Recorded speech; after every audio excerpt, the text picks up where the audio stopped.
ದರ್ಶನ್ ಕೇಸಲ್ಲಿ ಕೆಲವರನ್ನು ಕಸ್ಟಡಿಗೆ ಪಡೆದಿದ್ದಾರೆ, ಕೆಲವರು ಜುಡಿಷಿಯಲ್ ಕಸ್ಟಡಿಗೆ ಒಪ್ಪಿಸಲಾಗಿದೆ. ಪ್ರಮುಖ ಸಾಕ್ಷ್ಯ ಸಿಕ್ಕಿದೆ ಅನ್ನುವಂಥದ್ದು ಮಾಹಿತಿ ಸರ್. ಅಲ್ಲ, ಅದು ಈಗ ದರ್ಶನ್ ಅವರನ್ನ ಮತ್ತೆ ಇನ್ನೂ 4 ಜನರನ್ನ ಕಸ್ಟಡಿಗೆ ಇನ್ನೂ 1 ವಾರ ಕೊಡಿ ಅಂತ ಕೇಳಿದರು. ಅವರು 2 ದಿವಸ ಕೊಟ್ಟಿದ್ದಾರೆ.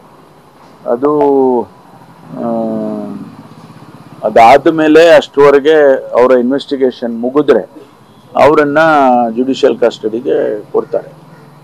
ಈಗ ಪೊಲೀಸ್ ಕಸ್ಟಡಿಗೆ 4 ಜನ, ಮಿಕ್ಕವ್ರನ್ನೆಲ್ಲ ಜುಡಿಷಿಯಲ್ ಕಸ್ಟಡಿನಲ್ಲಿ ಇದ್ದಾರೆ. ಮುಖ್ಯಮಂತ್ರಿಗಳು ಕೂಡ ಈ ವಿಚಾರದಲ್ಲಿ ಯಾರು ನನ್ನ ಹತ್ರ ಬರಬೇಡಿ ಅಂತ ಸೂಚನೆ ಕೊಟ್ಟರು ನಿನ್ನೆ. ಯಾರು ಅದ್ರ ಬಗ್ಗೆ ಎಕ್ಸೆಪ್ಟ್ ನಮ್ಮ ಆಫೀಸರ್ಸ್ ಬ್ರೀಫಿಂಗಿಗೆ ಹೋಗೋದು ಬಿಟ್ರೆ ಬೇರೆ ಯಾರು ಆ ವಿಚಾರದಲ್ಲೇ ಇಂಟರ್ಫಿಯರ್ ಆಗಿಲ್ಲ ನನ್ಗೆ ಗೊತ್ತಿದ್ದಾಗೆ. ಅದು ಅವಶ್ಯಕತೆನೂ ಇಲ್ಲ ಯಾರಿಗೂ. ಯಾರನ್ನು ನಾನಾಗ್ಲಿ ಮುಖ್ಯಮಂತ್ರಿಗಳಾಗ್ಲಿ ಯಾರನ್ನು ಕೂಡ ಈ ವಿಷಯದಲ್ಲಿ ನಾವು ಎಂಟರ್ಟೈನ್ ಮಾಡಿಲ್ಲ. ನಮ್ಮ ಹತ್ರ ಯಾರು ಬಂದಿಲ್ಲ ಕೂಡ, ನನ್ನ ಹತ್ರ ಅಂತೂ ಯಾರು ಬಂದೇ ಇಲ್ಲ. ಬಿಜೆಪಿ ಶಾಸಕರ ಸಂಬಂಧಿಯೊಬ್ಬರು ಕೂಡ ಕೇಸಲ್ಲಿ ಭಾಗಿಯಾಗಿದ್ದಾರಂತೆ, ನಿಮ್ಮದೇ ಶಾಸಕರಂತ ಪೊನ್ನಣ್ಣವ್ರು ಹೇಳಿದ್ದಾರೆ. ಅಲ್ಲಲ್ಲ, ಇರ್ಬೋದೇನೋ ಗೊತ್ತಿಲ್ಲ ನನಗೆ. ಅದನ್ನ ಈಗ ನಾವು ಪಕ್ಷದ ಆಧಾರದ ಮೇಲೆ ಈ ಕೇಸನ್ನೇನು ನಾವು ನೋಡ್ತಾ ಇಲ್ಲ. ಯಾರು ತಪ್ಪಿತಸ್ಥರಿದ್ದಾರೆ ಅವ್ರು ಯಾವುದೇ ಪಕ್ಷದಲ್ಲಿದ್ರು ಕೂಡ, ಅವರು ಒಂದು ವೇಳೆ ನಮ್ಮ ಪಕ್ಷದಲ್ಲಿದ್ರು ಕೂಡ ಅವರು ತಪ್ಪಿತಸ್ಥರೇ. ಅವ್ರೇನಾದ್ರೂ ಬೇರೆ ಪಕ್ಷದಲ್ಲಿದ್ರೆ ಕೂಡ ಅದನ್ನ ನಾವು ಮುಖ್ಯವಾಗಿ ತಗೊಳ್ಳೋದಕ್ಕೆ ಹೋಗಲ್ಲ. ಅವ್ರು ಏನ್ ತಪ್ಪು ಮಾಡಿದ್ದಾರೆ ಆ ಆಧಾರದ ಮೇಲೆ ಹೋಗ್ಬೇಕಾಗುತ್ತೆ. ದರ್ಶನ್ ಕೇಸಲ್ಲಿ ಕೆಲವರನ್ನು ಕಸ್ಟಡಿಗೆ ಪಡೆದಿದ್ದಾರೆ, ಕೆಲವರು ಜುಡಿಷಿಯಲ್ ಕಸ್ಟಡಿಗೆ ಒಪ್ಪಿಸಲಾಗಿದೆ. ಪ್ರಮುಖ ಸಾಕ್ಷ್ಯ ಸಿಕ್ಕಿದೆ ಅನ್ನುವಂಥದ್ದು ಮಾಹಿತಿ ಸರ್. ಅಲ್ಲ, ಅದು ಈಗ ದರ್ಶನ್ ಅವರನ್ನ ಮತ್ತೆ ಇನ್ನೂ 4 ಜನರನ್ನ ಕಸ್ಟಡಿಗೆ ಇನ್ನೂ 1 ವಾರ ಕೊಡಿ ಅಂತ ಕೇಳಿದರು. ಅವರು 2 ದಿವಸ ಕೊಟ್ಟಿದ್ದಾರೆ. ಅದು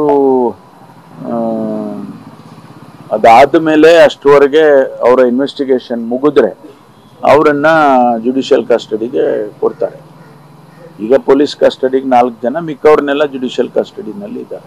ಮುಖ್ಯಮಂತ್ರಿಗಳು ಕೂಡ ಈ ವಿಚಾರದಲ್ಲಿ ಯಾರು ನನ್ನ ಹತ್ರ ಬರಬೇಡಿ ಅಂತ ಸೂಚನೆ ಕೊಟ್ಟರು ನಿನ್ನೆ. ಯಾರು ಅದ್ರ ಬಗ್ಗೆ ಎಕ್ಸೆಪ್ಟ್ ನಮ್ಮ ಆಫೀಸರ್ಸ್ ಬ್ರೀಫಿಂಗಿಗೆ ಹೋಗೋದು ಬಿಟ್ರೆ ಬೇರೆ ಯಾರು ಆ ವಿಚಾರದಲ್ಲೇ ಇಂಟರ್ಫಿಯರ್ ಆಗಿಲ್ಲ ನನ್ಗೆ ಗೊತ್ತಿದ್ದಾಗೆ. ಅದು ಅವಶ್ಯಕತೆನೂ ಇಲ್ಲ ಯಾರಿಗೂ. ಯಾರನ್ನು ನಾನಾಗ್ಲಿ ಮುಖ್ಯಮಂತ್ರಿಗಳಾಗ್ಲಿ ಯಾರನ್ನು ಕೂಡ ಈ ವಿಷಯದಲ್ಲಿ ನಾವು ಎಂಟರ್ಟೈನ್ ಮಾಡಿಲ್ಲ. ನಮ್ಮ ಹತ್ರ ಯಾರು ಬಂದಿಲ್ಲ ಕೂಡ, ನನ್ನ ಹತ್ರ ಅಂತೂ ಯಾರು ಬಂದೇ ಇಲ್ಲ. ಬಿಜೆಪಿ ಶಾಸಕರ ಸಂಬಂಧಿಯೊಬ್ಬರು ಕೂಡ ಕೇಸಲ್ಲಿ ಭಾಗಿಯಾಗಿದ್ದಾರಂತೆ, ನಿಮ್ಮದೇ ಶಾಸಕರಂತ ಪೊನ್ನಣ್ಣವ್ರು ಹೇಳಿದ್ದಾರೆ. ಅಲ್ಲಲ್ಲ, ಇರ್ಬೋದೇನೋ ಗೊತ್ತಿಲ್ಲ ನನಗೆ.